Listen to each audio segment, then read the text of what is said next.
All right, guys, let's jump in and talk about a couple things to do with temperature today. So, we're going to be looking at specific heat. All right, we're going to talk about temperature and how we measure temperature and some of the labs that go along with this section of chemistry. But let's start with a simple question. All right, what is temperature? What is heat? Are they the same thing?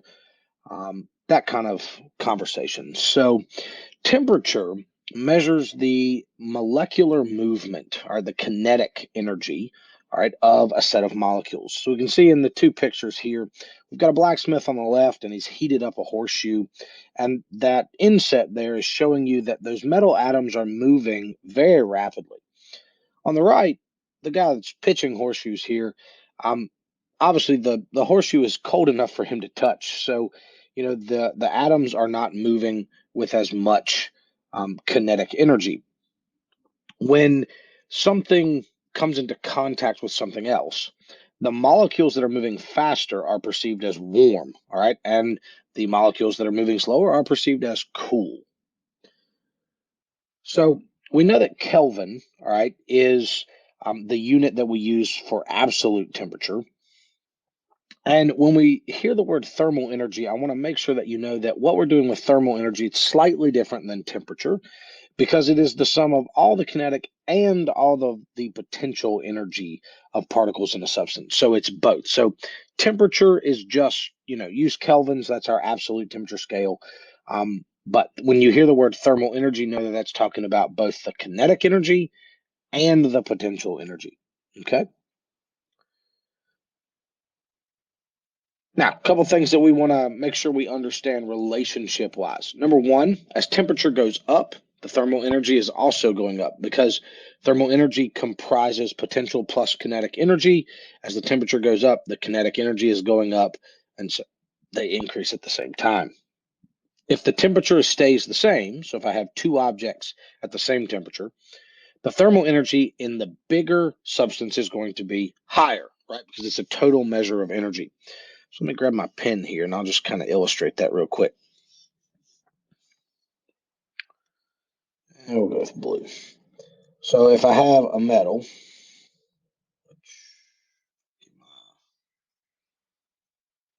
I've got a cube there. All right, what's going on with my pen here today? Hold on just a second. There we go. And then I have a larger. What in the world?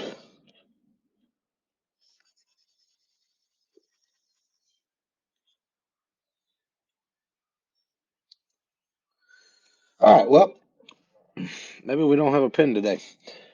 Let's just start with the mouse. All right, so we have a cube, right?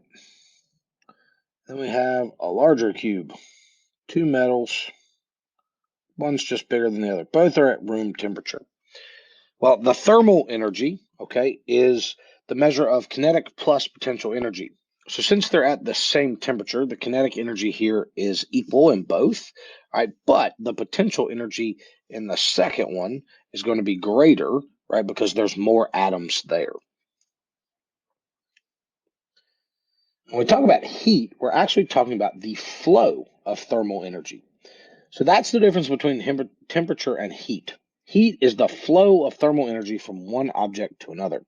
And heat always flows from warmer objects to cooler objects. So if I hold a coffee cup, hold a coffee cup in my hand, I feel that the coffee cup is warm because some of the energy, the thermal energy of the coffee, is being passed to my hand. On the other hand, if you grab an ice cube, right, thermal energy from your hand is being or is flowing to the ice. So you're losing heat energy. So we feel that as cold. Interesting kind of thought process here. There is no such thing as cold. It's just the absence of heat.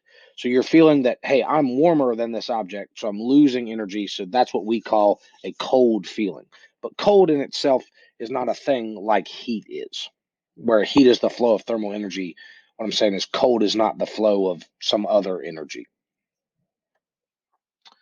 Now, specific heat, okay, refers to the fact that different objects cool up and heat or cool down and heat up, wow, at different rates. So everybody's been to the beach or seen a picture of the beach, and you know that you've got water meeting the sand. And if you've ever been to the beach, and hopefully everyone has been to the beach at least once, you know that if you go out on the beach in the morning, the sand is really cool, right? But the water is pretty warm. As the day goes on and the sun rises, right, the sand gets very hot. If you've ever run across the sand at lunchtime, in the middle of summer, you know that that is a very, very hot experience, right? It's not very pleasant. But on the other hand, the water seems to be pretty cool throughout the day, even though the same heat from the sun is beating down on both of them, right? They're both in the same location. As night falls, right, you go back out on the beach, the sand cools down very rapidly, but the water holds a lot of that heat that it's absorbed throughout the day, even into the evening. So getting into the water at night at the beach, the water is typically very warm. And this has to do with the fact that the land, right, the sand, is going to heat up and cool down much faster than the water. So the water must have a higher specific heat. So here's the definition of specific heat. All right, it's also the explanation for that little story I just gave you. Specific heat is the amount of energy, the amount of thermal energy required to raise the temperature of 1 kilogram of material by 1 degree. Now, in chemistry, we use 1 gram of material. So the definition that we're going to go with is that specific heat is the amount of heat required to raise the temperature of 1 gram of a material by 1 degree Celsius or 1 degree Kelvin. The difference between each mark on a Kelvin or a Celsius or thermometer is the same. So like 1 degree Celsius to 2 degrees Celsius is the same change in temperature as 1 Kelvin to 2 Kelvin. Now, you don't need to memorize the specific heat of sand, but I do want you to know the specific heat of water. And it is 4.184 kilojoules, all right, or 4,184 joules per kilogram per Celsius, all right? Now, a lot of times we can solve out those things, and I've already solved this one from the specific heat formula, and we're going to talk about it in a moment. But the specific heat formula is Q equals mc delta T. Q is heat, M is mass, C is specific heat, and delta T is the change in temperature. Now, I just want to take a minute to show you where we got these units, right? These units right here. So when we solve for C, we find that the units that we're left over with are joules per gram Celsius or kilojoules per gram Celsius, whichever unit we're using there for mass. So much like R in the gas laws, which was a constant that had multiple units that were really important for how we were going to solve the gas law equations, right? We had to make sure our units canceled out. So we had to make sure we had the right units in each problem. Specific heat questions are going to operate under the same principle. The units that you see for specific heat need to be mirrored in the actual equation. So in this case, Q, which is a measure of heat, is going to be in joules. M in this case is going to be grams. And then delta T is going to be in degrees Celsius because I have joules, grams, Celsius. All right. If, on the other hand, this was the unit that they gave for specific heat, then I would be getting an answer in kilojoules. And if it was this one, it would be joules per kilogram, and this would be Kelvin, right? So we can adjust those for each individual word problem, right? But we got to make sure that we look at those units. All right, so simple question, right? We just looked at sand, we just looked at water. Water had a specific heat of like 4,184 joules per gram Celsius. Sand was like 600 and something. So why is water so high? Well, it's really simple. Water has a lot of van der Waals forces at play. A lot of hydrogen bonds are present. And so each of these forces of attraction has to be overcome in order to get water to go from a liquid to a gas. And so the more energy I have to put in, the higher the specific heat is going to be in that substance. On a metal, which we see there on the right, there are not really any of those van der Waals present. They just have that sea of electrons going on. And so that means it's pretty easy to heat those up. It's pretty easy to get them to separate. And so they don't need as much energy. They don't have as high a specific heat. So here's the math. Q equals mc delta T is the equation I showed you a minute ago. We can write it a lot of different ways because you're just multiplying here, so it doesn't matter the order we put the variables. Q is thermal energy, M is mass, delta T is the change in temperature, all right, and C is the specific heat. Sometimes we use C sub P, sometimes we use C sub S, sometimes we just use C. There's a lot of different ways we can write that variable, but they all mean the same thing. So let's look at a problem with this and just kind of see what a specific heat problem is going to look like. So this question says, if 25 grams of aluminum cools from 310 Celsius to 37 Celsius, how many joules of heat energy are lost by the aluminum? So we're looking for Q. So we've got Q equals mc delta T. Now in this case, I have to remember that temperature is final minus initial, or rather delta temperature, sorry, change in temperature is final minus initial. So I cooled from 310, so that's my initial, to 37. So there's my final. So I have to do final minus initial, which you can see we have right there. We've got grams, right, because that's what they gave us in the problem. We've got a specific heat of aluminum. Now this is going to be given to us. Right? This is something we could look up, or it will be given to us in the problem.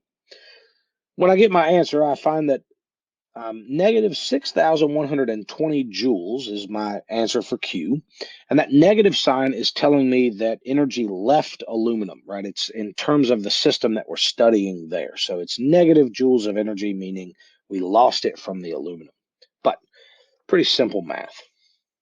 Now, you don't have to change state in order to transfer heat. A lot of times people think, oh, I'm holding the ice, I'm transferring heat to it so it melts.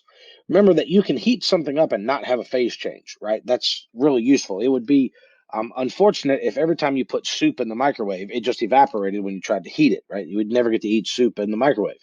So you can heat things up and not have a change of state. And in that case, we're going to use the Q equals mc delta T equation.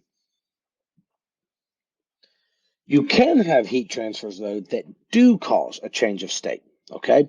And depending on what you're looking at, it will have a different heat of fusion. That is the value of, or the heat value, the energy value that is required to melt something. But this is the equation that we use when there is a change of state. And you might be wondering, well, why is there no delta T value? Well, it's a pretty good observation if you made that observation. And here's the answer. When you melt ice, to get that phase change to occur, you do not have a temperature change. You just have to give the molecules enough energy to break free of your ice and become a liquid. Both the water and the ice in this picture are at 0 degrees Celsius. Now, in order to have that phase change take place, we're going to obviously gain or lose heat energy. And so we use two different terms to describe those specific heat energies. We have the molar heat of fusion, which is going to describe how much energy it takes for freezing or for melting. All right, it's both ways. If you put a negative sign in front of it, you'll get freezing. If you put a positive sign in front of it, you'll get melting. And it's molar heat, so it's going to be in kilojoules per mole. We also have molar heats of vaporization, and molar heats of vaporization are going to give you both condensation and boiling. Again, the sign will determine which way we're going. It is molar heat, so it is kilojoules per mole. So let's look at one that goes liquid to a gas, right? Water liquid to water vapor. So here we go. How does that happen? How do we go from a liquid where our molecules are pretty close together to a gas? Well, I got to add energy. And this is called a heating curve. And a heating curve shows us all of the heat added, the thermal energy at the bottom, and the temperature change associated with that on the y-axis. We can also see the state. We have solid, liquid, and we have gas. Now, this is really, really important, okay? There is no temperature change because the slope right here, right, m equals 0. There is no temperature change when you melt ice to water from this point right here to that point right there. And that's going to be 0 degrees Celsius. There's also no temperature change when you boil something, right? Or when you boil water. When you go from 100-degree water to 100-degree steam, again, the slope is equal to 0. There is no temperature change. And so we use different equations to move from one point to another. If I want to do a conversion, a calculation in the ice, water, or steam angled portions of these graphs, I'm going to use Q equals MC delta T. And I need to do that because the delta T is going to take into effect that to go from like point A right here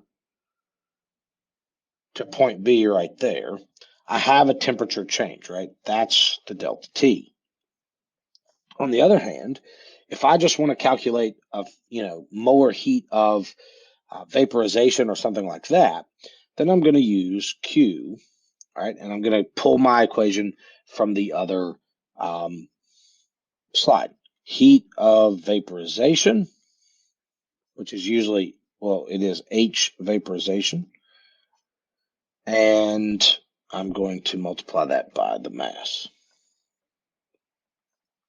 All right, there we go. So, two equations. There they are again. Q equals heat of fusion times the mass, heat of vaporization times the mass, whichever one we need, melting or boiling. And then I have Q transferred equals Q equals MC delta T for when we're changing the temperature. So let's say we want to calculate the total heat, take some ice, and turn it into steam. There'll be 3 total steps. We need to melt the ice. Right? We're going to assume it's at 0 degrees, not colder than that. So we're going to use Q equals the heat of fusion times the mass. Then we're going to take and go from 100 degrees Celsius, or sorry, 0 degrees Celsius to 100 degrees Celsius, right? We got to climb the curve. So there we're going to use Q equals MC delta T. And then once we get to 100, we got to get over to the gas phase. So we'll use Q equals heat of vaporization times the mass. And then we're going to add them all up. Now, it would really suck if we had to do that from scratch every single time there is a problem, right? Lucky for us, there are tables for specific heats, just like there are tables for everything else. So if you look in your book, and I'll go ahead and pull this up, it's in the back, it's in the appendix. You'll probably want to use some of these on the problem set this week. But let me find that page. I probably should have marked it beforehand, but I didn't.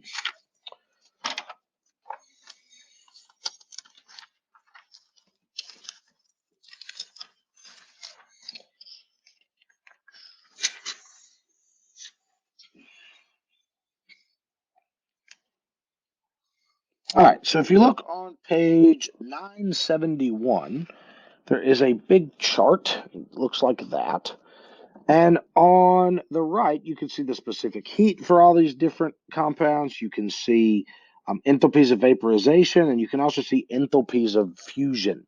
All right, the heat of fusion and the heat of vaporization is the same value as the enthalpy of fusion or the enthalpy of vaporization. All right, so 2 more slides and then we'll take a break.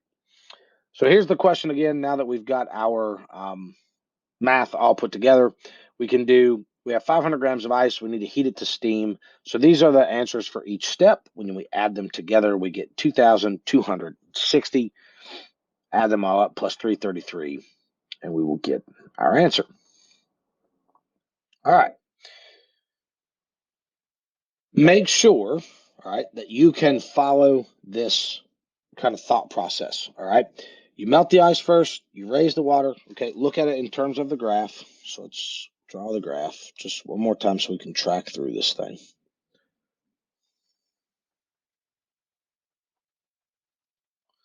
So we're starting with 500 grams of ice at 0 degrees Celsius. So there's point A, because there's ice. Here's water, and here's steam. So in the first one, we need to melt it. So we go A to B. That's just the enthalpy of fusion times the mass. All right. Then we go B to C, right? Because now we have to heat it up. So this is A to B. This is B to C. You can see that we have a delta T there because as we climb up this slope, we do have a change in temperature, which we see on the graph there. And then from C to D is the last step.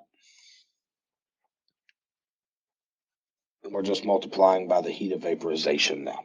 Okay, so we just sum those three steps. So A to B, B to C, and C to D. Now, in this next video, we'll look at calorimetry. Okay, we'll start looking at the lab that goes with this. All right, but that's the end of the first video, so take a break. If you have questions, let me know, and I'll be glad to give you guys a hand.